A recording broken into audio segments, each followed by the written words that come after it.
எங்களில் உயிருக்கு மேலாக நாங்கள் நேசிக்கின்ற அன்பு சொந்தங்கள் அனைவருக்கும் வணக்கம். இங்கே நடக்கின்ற இந்த தேர்தலை மற்ற கட்சிகள் வழக்கம் போல ஒரு தேர்தலாக பார்ப்பார்கள். உங்கள் பிள்ளைகளை அநீதிக்கு எதிரான ஒரு அறப்போராக பார்க்கிறோம். நீண்ட காலமாக இந்த இடத்தில் இருக்கிற வெளிப்படையாக அநீதிகளால் கட்டமைக்கப்பட்ட ஒரு சமூகம் இது. அந்த அநீதிக்கு எதிரான ஒரு அறப்போராக இதை பார்க்கிறோம். அது ஒரு பக்கம் ஊழல் நேர்மை, ஒரு பக்கம் ஊழல் லஞ்சம், அதுக்கு எதிரான உண்மை நேர்மை. உங்கள் பிள்ளைகள் நாங்கள் செய்கிற கேடு கட்ட பணநாயகம் அவர் வாக்குக்கு காசு 2000, 5000 வந்தால் 10,000 வந்தால் 8,000 டோக்கன் கேடு கட்ட பணநாயகம். அதற்கு எதிரான உங்கள் பிள்ளைகள் தொடுக்கிற போர் மாண்புமிக்க ஜனநாயகம். அவர்கள் வாக்குக்கு காசை கொடுத்து வாக்கை வாங்க வேண்டும் என்று நினைப்பவன் என் மக்களின் வாக்கை பற்றி கவலைப்பட மாட்டான். அதை மாற்றி என் மக்களின் வாக்கை பற்றி கவலைப்படுகிற நாங்கள் அந்த வாக்குக்கு காசு என்கிற நிலையில் அந்த கொடுமையை எதிர்த்து போரிடுகிறோம். அவர்கள் எல்லாவற்றுக்கும் இலவசம் கொடுப்பது என் மக்களை ஏமாற்றுவது, ஒரு கவர்ச்சி, வீழ்ச்சி. கடனை பெற்று என் மக்களுக்கு இலவச அறிவிப்புகளை கொடுத்து ஏமாற்றுவது. அதை அங்கெல்லாம் கூட. அதனால் இந்த நாடு வளர்ச்சி அடையாது, மிகப்பெரிய பொருளாதார வீழ்ச்சிகளை. அதனால் இலவசம் என்ற சொல்லே இல்லாத ஒழித்து இலவசம் பெற வேண்டிய ஏழ்மை வறுமை நிலையில் இல்லாத என் மக்களின் வாழ்க்கை தரத்தை உயர்த்துவது. இது ரெண்டுக்குமான போர்தான் இங்கே நடந்து கொண்டிருக்கிறது. ஒரு பக்கம் இந்த நாட்டில் எண்ணற்ற பிரச்சனைகளை தந்தவர்கள் என் மக்களுக்கு, படிப்பிக்கிற ஆசிரியர்கள், மருத்துவம் செய்கிற மருத்துவர்கள், வேளாண் பெருங்குடி மக்கள், செவிலியர்கள், துப்புரவு பணியாளர்கள், மீனவர்கள், எல்லோரும் போக்குவரத்து தொழிலாளர்கள், எண்ணற்ற பிரச்சனைகளை தந்து நாட்டின் குடிகளை எல்லாம் வீதியில் நிற்க வச்சு போராட வைத்தவர்கள். பிரச்சனைகளை தந்தவர்கள் ஒரு பக்கம், அதை தீர்க்க வேண்டும் என்று வந்த உங்கள் பிள்ளைகள் ஒரு பக்கம். இதற்கு இடையில் தான் இந்த போர், ஒரு மக்கள் ஜனநாயக போர். இந்த போரிலே உண்மை நேர்மையாக நிற்கிற உங்கள் பிள்ளைகள் வெல்ல வேண்டுமா, ஊழல் லஞ்சத்தில் ஊறி தலைத்த அவர்கள் வெல்ல வேண்டுமா என்பதை என் அன்பு சொந்தங்கள் முடிவெடுக்க வேண்டும். இங்கே நீங்கள் நீண்ட காலமாக கருதி கொண்டிருக்கிறீர்கள், திமுகவும் அதிமுகவும் வெவ்வேறு கட்சி என்று கருதி கொண்டிருக்கிறீர்கள். இல்லை, ரெண்டும் ஒரே கட்சி தான். நீங்கள் இதற்கு இது எதிர்கட்சி என்று நினைக்கிறீர்கள். இங்கிருந்து வந்தது திமுக கொள்கையில் என்ன மாறுபாடு? ரெண்டு பேருக்கும் ஒரே கொடி. ஒரு கொடியில் அண்ணா இருப்பார், அவ்வளவுதான். அந்த கொடியில் அண்ணா இருக்க மாட்டார். இதை தவிர கொள்கையில் என்ன மாறுபாடு? அதிமுக ஆட்சிக்கு வந்தால் டாஸ்மாக் மூடப்படுமா? இந்த திமுக வந்தால் மூடப்படுமா? திமுக வந்தால் மலையை வெட்டுவார்கள், அதிமுக வந்தால் மலையை கல்குவாரி எம்சாண்ட் என்று விட்டாரா? திமுக வந்தால் ஆத்துமணல் ஏறும், அதிமுக வந்தால் அல்லாதா? அதிமுக வந்தால் ஊழல் லஞ்சம் இருக்கும், திமுக ஆட்சிக்கு வந்தால் இருக்காதா? திமுகவில் 2 வயசு குழந்தையை கற்பிடித்துக் கொள்கிறார், 60 வயசு அம்மாவையும் கற்பிடித்துக் கொள்கிறார். இங்கேயும் சகிக்க முடியாத கொலை கொள்ளை, இங்கேயும் சகிக்க முடியாத கொலை கொள்ளை. எந்த இடத்தில் மாறுதலை கண்டீர்கள்? இப்போது நடந்து கொண்டிருக்கிற திமுக ஆட்சியில் 11 அமைச்சர்கள் அதிமுக அமைச்சர்கள்.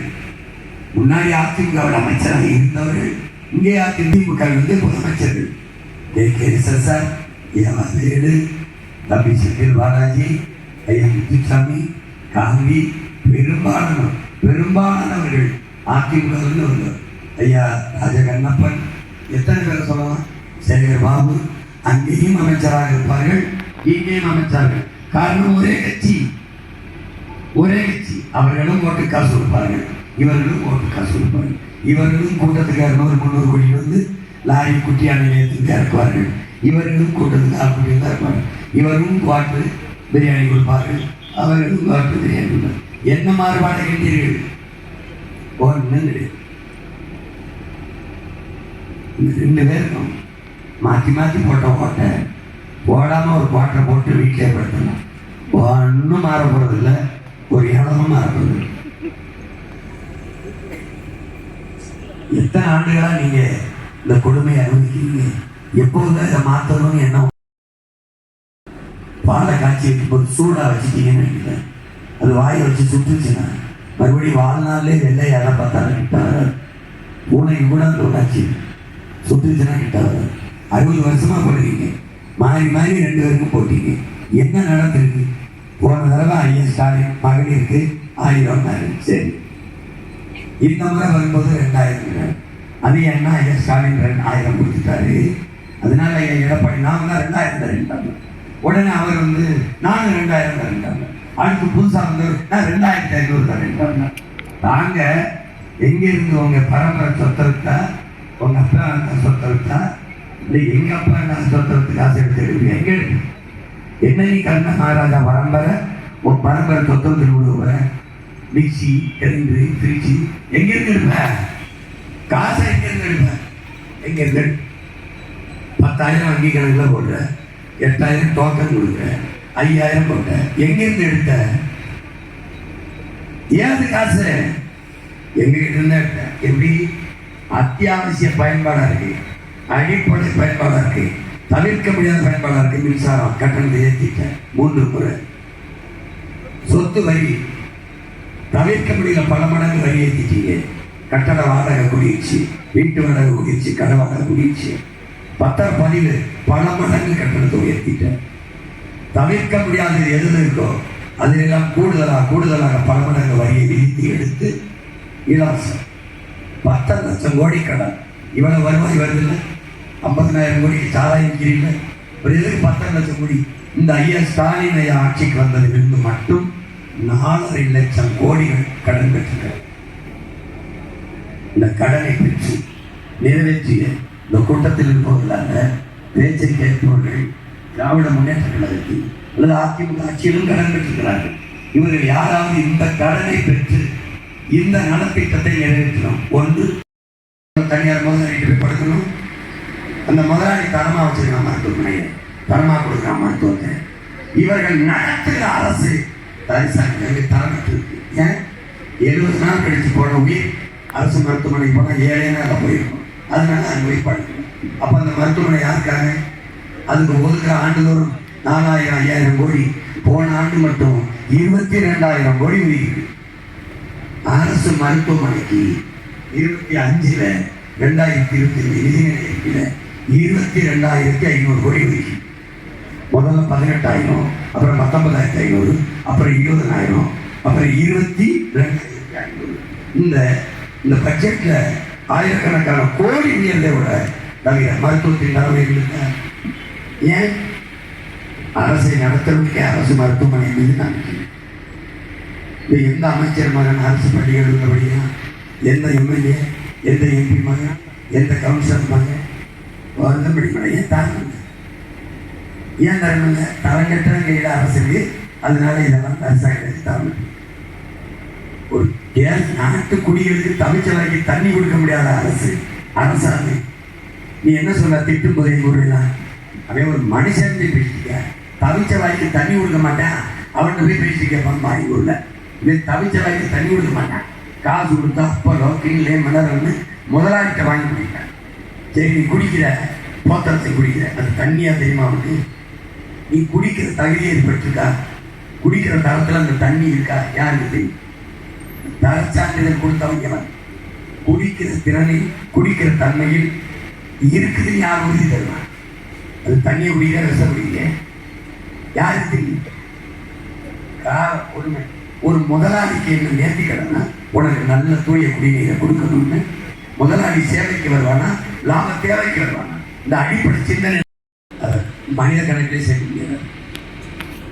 எப்படி எத்தனை ஆண்டுகள் சகிக்கிறது இல்லை? எந்த இடத்தில் இருந்துமா யார் அந்த மாற்றத்தை செய்வது? மாற்றத்திற்கான சிந்தனை எங்கிருந்து வரும்? எங்கிருந்து வரும்? மண்ணில் புரட்சி வருவதற்கு முன்பு மக்களின் மனத்தில் புரட்சி வர வேண்டும் என்றார். எது மாற்றத்திற்கான சிந்தனை? எது? நமக்கு சேவை செய்ய வருகிற வேட்பாளர் எம்எல்ஏ எம்பி எதுக்கு நமக்கு ஓட்டுக்கு காசு கொடுக்குறான்? ஒரு நேர்மையாளன் ஓட்டுக்கு காசு கொடுக்க தேவை வருது. ஒரு நேர்மையான ஆட்சியாளர் எதுக்கு இலவச தேவை வருது? ஏன் தானா? நம்மை ஏமாற்றுவதற்கு தான் தருகிறான் என்ற எண்ணம், இந்த சிந்தனை உனக்கு வருமானம். அதான் மாற்றத்துக்கான சிந்தனை, அதான் புரட்சிக்கான தீ. அதான் இலவசம் கொடுக்கிறான். சரி, அது இழக்கிற பணத்தை எங்கிருந்து எடுக்கிறான்? இப்போ ஒரு மிக்சி கொடுக்க வர, ஃப்ரிட்ஜு கொடுக்க வர, அவர்கிட்ட கேட்கணும், இந்த ஃப்ரிட்ஜை எங்களுக்கு காசு இல்லாமல் தரீங்க, நீங்க இந்த கம்பெனியில் வாங்கியிருப்பீங்கல்ல, காசு இல்லாமல் வாங்கினீங்களா, காசு கொடுத்து வாங்கினீங்களா? காசு கொடுத்து அந்த காசை எங்கிருந்து எடுத்தீங்க? உலக மன்றம், ஐக்கிய சபை இந்த பூமி நிலமற்ற நீரற்ற நிலமாக, அதாவது தண்ணி இல்லாத பூமியாக மாறிடுச்சு போயிட்டான். தமிழ்நாடு 10 மாவட்டங்களில் நிலத்துக்கு கீழே நீர் சொல்லிட்டு இருந்துச்சு. நம்ம மண்ணில் ஈரோடுல பெருந்துறையில் இந்த தொழிற்சாலை, சிற்காடு தொழிற்சாலை இருக்கிற இடம், நெய்வேலி பழுப்புகள் இருக்கிற இடம், ஸ்டெர்லைட் அணுவில் இருக்கிற இடம், மீத்தல் ஈத்தல், இந்த இடங்களில் எல்லாம் நீர் நஞ்சாகி யுரேனியம்ங்கிற நச்சு கலந்து குடிக்கிற திறனிலிருந்து விஷமாயிடுச்சு. அதை குடிக்கும் போது தாய்ப்பால் நஞ்சாகி பிறக்கிற குழந்தைகளுக்கு எல்லாம் குறைகளோடு பிறக்குது, உருவாகும். பீகாரில் தேர்தலுக்கு முன்னாடி சொன்னா ஓட்டு போட மாட்டான்ட்டு தேர்தல் முடிஞ்சு வென்று வந்த பிறகு 10 மாவட்டங்களில் நிலத்தடி நீரில் யுரேனியம் கலந்துச்சு, எடுத்து குடிக்காது நின்று போயிட்டான். அப்புறம் எதை குடிக்கிறது? எதை குடிக்கிறது? குடிக்காதுன்னு சொல்றதோட பொறுப்பு முடிக்கிச்சு. என்ன பண்ணலாம்? என்ன பண்ணலாம்? எதை பற்றி கவலைப்படுங்க? உன்னை சுற்றி நடக்கிற அறிவிப்பு, இந்த செய்தி, எல்லாரும் ஊழல் லஞ்சத்தில் உள்ள போயிட்டு திருப்பினாங்க. ஆனா மறுபடியும் அவனுக்கு ஓட்ட போடுறிய யார்? மானம் கட்டவங்க அவங்களா நம்மளா? யார் இதுக்கு பொறுப்பேற்பது? எத்தனை அறிஞர்கள் சொல்லிவிட்டார். நம்ம தாத்தன் பட்டு போட்ட பாருங்க, புத்தன் வந்தார், பிறகு இயேசு வந்தார், பிறகு காந்தி வந்தார், என்ன சொன்னாங்க, எழுதி வச்சாங்க. எல்லாத்தையும் தான் படித்தோம். என்ன வழி கிழிச்சோம்னா எல்லாரும் படிக்கிறீங்க, எல்லாத்தையும் தான் படிக்கிறீங்க. என்ன பண்றீங்க? வாக்குறுதிகளையே கொடுத்து கொண்டிருக்கிறவன் அவன் வாழ்க்கையில் எந்த உறுதியும் இருக்காதுங்கிறான். எல்லாத்தையும் படிக்கிறோம். ஒரு மக்களை ஏமாற்றுவது எழுதுகிறான். ஒரு வழக்கு பதிவு பண்ணாங்க. எப்படிப்பட்ட அரசு? 5 நிமிஷம் கூட பேசுறதுக்கு வழக்கு, 41 செத்ததுக்கு ஒரு வழக்கு உள்ள, ஒரு இலக்கு உள்ள. எப்படிப்பட்ட ஆட்சி? கள்ளச்சாரம் காய்ச்சல் குற்றம், குடிக்கிறது குற்றம், குடிச்சு செத்தவனுக்கு 10 லட்சம் பரிசு. எப்படி? நாட்டு எல்லையில பாடல் நின்று சண்டை போட்டு நாட்டை காப்பாற்ற செத்தவன் தான் ராணுவ தவிரேன் பட்டாளத்தான் 10 பைசா கொடுக்கல. எப்படி? எங்க வீட்டு நாடு தெரியாது, எங்க வீட்டுக்கு படிக்க போற பிள்ளை பள்ளிக்கூட கல்லூரி வாசல கஞ்சா கட்டியான். யோசிக்க படிக்க போற பிள்ளை கஞ்சா போட்டு பைக்குட்டிக்கு 60 வெட்டுறான். 8ஆம் படிக்கிற பிள்ளை சின்ன ஒரு பிள்ளை வெட்டுறான். என்ன மனநிலையில வளர்த்துவான் பிள்ளை? எப்படி கொண்டு போற அந்த சமூகத்தை? 2 வயசு பச்சை குழந்தைய ஒருத்தன் வன்புணர்வு செய்து செதச்சு கொலை செய்யறான்னா மனநிலை என்னவா இருக்கு? எப்படிப்பட்ட சமூகத்தை உருவாக்கிட்டு போற? குடிக்க வச்சு மக்கள்கிட்ட இருந்து காசா படிச்ச ஆட்சி நடத்துற ஒரு அரசு. 3 பேர் ஒருத்தங்க டாஸ்மார்க் மூடுவை. 6 லட்சம் பெண்கள், எங்க பெண்கள் தாலி எடுத்துட்டாங்க.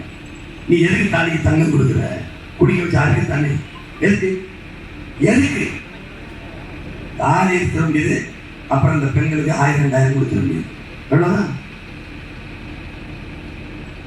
தாத்தா பட்டுக்கோட்டை சிந்திச்சு பார்த்து செய்கைய மாத்து, சிறுசாயிருக்கை திருத்திக்கோ, தெரிஞ்சு தெரியாம நடந்திருந்தா அது திரும்பவும் வராம பார்த்துக்கிறான். நமக்கு தான் பழகிச்சான், 29 வயசுல செத்து போனான். அவன் இன்னொரு 10-20 வருஷம் வாழ்ந்தா நிறைய கற்றுக் கொடுத்துருப்பான். கொஞ்சம் சிந்திச்சு பார்த்து செய்தியை மாத்துங்க. இது ரொம்ப பெருசாகிடுச்சு தவறு. திருப்பி தயவு செய்து இதெல்லாம் ஒண்ணுமா நம்பியது. இப்போவாது உங்களுக்கு சமரசம் செய்யாம, நோட்டுக்கு சீட்டுக்கும் போகாம, உனக்கு ஓட்டுக்கும் காசு தர மாட்டேன், படிக்க நல்ல கல்வி தரேன், பார்க்க நல்ல மருத்துவம் தரேன், குடிக்க நல்ல தண்ணி தரேன், படித்தாதுக்கு வேலை தரேன், வேலைக்கு ஏற்ப சம்பளம் தரேன், அதை வச்சுக்கிட்டு வாங்க நல்ல வாழ்க்கை தரேன், தடை இல்லாமல் மின்சாரம் தரேன், ஒரு நொடி கூட அமையாமல் மின்சாரம் தரேன், நானே ஒரு பேர் செஞ்சு தரேன், சிலிண்டர் தரேன், வீட்டுக்கு வீடு சிலிண்டர் தரேன், தடை இல்லாமல் தரேன், ஓசையை தர மாட்டேன், பேருந்து நடத்துவேன், தரமாக நடத்துவேன், ஓசி பஸ் ஓட்டணும் வந்த உன்னை ஏமாத்த நான் தயாராக இல்லை. தரமான சாலை, தரமான போக்குவரத்து, பேருந்து நான் ஓட்டுறேன். ஆனால் காசு உரிய கட்டணத்தை கொடுத்து போ, உரிய கட்டணத்தை கொடுத்து போ. நல்ல ஆட்சி நடத்துறது அதுதான். நான் உன் மகன், உன் கூட பிறந்தது, நான் உன்னை ஏமாத்த தயாராக இல்லை. நான் யாருன்னு பாரு, நான் விழுந்தாலும் பரவாயில்ல, என் இனம் எழுந்தால் போதும், நான் செத்தாலும் பரவாயில்ல, என் இனம் வாழ்ந்தால் போதும்னு இந்த இனத்தில் ஒரே ஒரு மகன் இருந்தான். அவன் தான் பிரபாகரன்கிற மகன். அந்த மகனின் மகன் நான் இப்படியே நீங்க எத்தனை உடம்பு படித்தாலும் இப்படி கத்தி கத்தி உன் மேல அக்கறை செத்து போனாங்க. போவனை வழிய ஒரு வயட்டை சீட்டு